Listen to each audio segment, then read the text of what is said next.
Dans cette vidéo, on va regarder comment calculer le pH après une réaction chimique. Donc souvent, on va vous dire je mélange telle solution avec telle autre solution, donne-moi le pH final. Donc quand on mélange deux choses, très souvent il va y avoir une réaction chimique.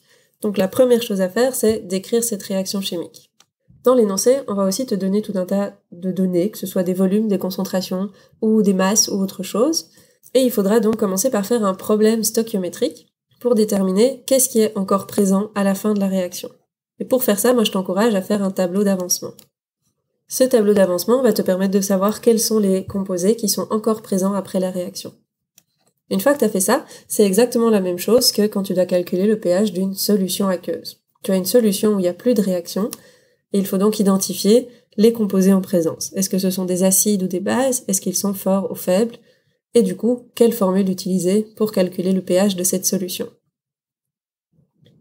Tous les composés restants à la fin de la réaction ne vont pas forcément influencer le pH. Tu dois donc déterminer quels sont les composés qui influencent le pH. Et donc ce que je veux dire par là, c'est si tu as de l'eau ou des composés qui sont des bases ou des acides inertes, cela n'influence pas le pH. Et une fois que tu sais quel composé influence le pH, il te reste à calculer ce pH avec la formule adéquate. On va voir tout ça avec un petit exemple. Prenons comme exemple cet exercice où on demande de calculer le pH du mélange résultant entre 20 ml de NaOH 0,1 mol par litre et 80 ml de HCN 0,1 mol par litre. Donc première chose à faire, je vais écrire la réaction chimique. Donc c'est une réaction entre NaOH qui est une base forte et HCN qui est un acide faible. Je vais écrire la réaction en oubliant les ions spectateurs et donc je vais juste écrire OH- et pas NaOH qui réagit avec HCN. Comme OH- est une base forte, c'est une réaction complète, donc je peux mettre une flèche complète et cela va former H2O et CN-. Donc je vais le renoter ici. OH- c'est une base forte, HCN c'est un acide faible, H2O c'est le conjugué de OH-, c'est donc un acide inerte qui ne va pas influencer le pH. Et CN- c'est la base conjuguée de HCN, c'est donc aussi une base faible. Puis je vais faire mon tableau d'avancement avec toutes les données que j'ai. On me donne un volume, alors je vais les mettre en litres pour pouvoir calculer ensuite les nombres de moles. J'ai le volume de NaOH qui est de 0,02 litres et j'ai le volume de HCN qui est de 0,08 litres. On me donne la concentration initiale en moles par litre. Elle est de 0,1 pour OH- et de 0,1 pour HCN. Au début, il n'y a pas de H2O ou de CN-. En vrai, il y a du H2O vu qu'on est en solution aqueuse, mais il n'y a pas de H2O produit par la réaction dès le départ. Donc on va pouvoir calculer le nombre de moles initial. Si vous avez oublié les formules, un nombre de moles, ça se calcule en multipliant la concentration par le volume. Donc ici, je vais avoir 2 fois 10 moins 3 moles et 8 fois 10 moins 3 moles. J'ai donc un réactif qui est en excès et un réactif qui est limitant.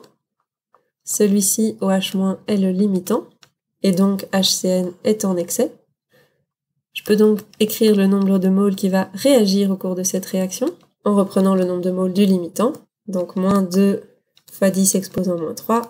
Comme c'est le même coefficient stoichiométrique pour HCN, c'est le même nombre de moles qui réagit, et je vais avoir apparition de 2 10 moins 3 moles d'eau et de 2 10 moins 3 moles de CN-. Le nombre de moles final et qui restera donc après la réaction, il n'y aura plus de moles de OH-, vu que tout a réagi. Il n'y aura plus que 6 10 moins 3 moles de HCN et j'aurai 2 10 moins 3 moles d'eau et 2 10 moins 3 moles de CN-. Donc qu'est-ce qui me reste ici? À la fin de la réaction, il va rester de l'acide faible, il reste de l'eau, mais c'est inerte, donc ça n'influence pas le pH, et il reste de la base faible. C'est à ce moment-ci que je dois déterminer quelle formule utiliser. Quand j'ai un acide faible et une base faible, qui sont conjugués, je suis dans le cas d'un mélange tampon. Je dois donc me souvenir de la formule pour calculer le pH pour un mélange tampon. Dans un mélange tampon, je peux calculer la concentration de H3O+, en multipliant le Ka par Ca divisé par Cb. Il me faut donc les concentrations à la fin de la réaction. Je peux donc calculer les concentrations finales Et ici, il faut faire attention à bien prendre le volume total pour calculer la concentration finale. Le volume total qui est de 100 ml, donc 0,1 litre. Donc pour calculer la concentration finale, je fais le nombre de moles, 6 10-3, divisé par 0,1.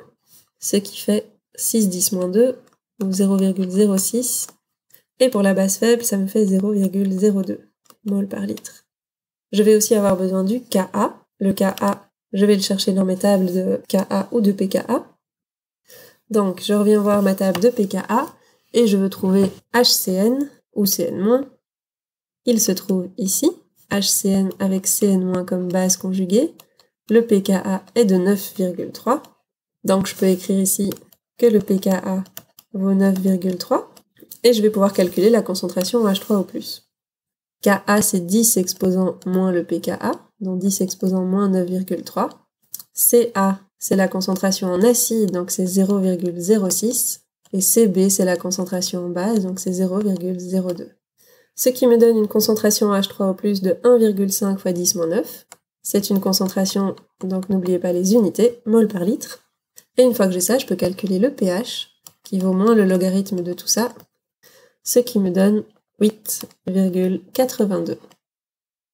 Voilà comment on fait pour calculer le pH après une réaction chimique. Donc c'est un petit peu long, il faut être bien rigoureux sur toutes les étapes pour pas se tromper, mais en pratique c'est toutes des choses qu'on a déjà faites avant, donc c'est savoir résoudre un problème stoichiométrique, puis à la fin on se retrouve avec une solution dans laquelle il faut identifier si on a des acides ou des bases, fortes ou faibles, et puis calculer le pH de cette solution finale avec la formule correspondante.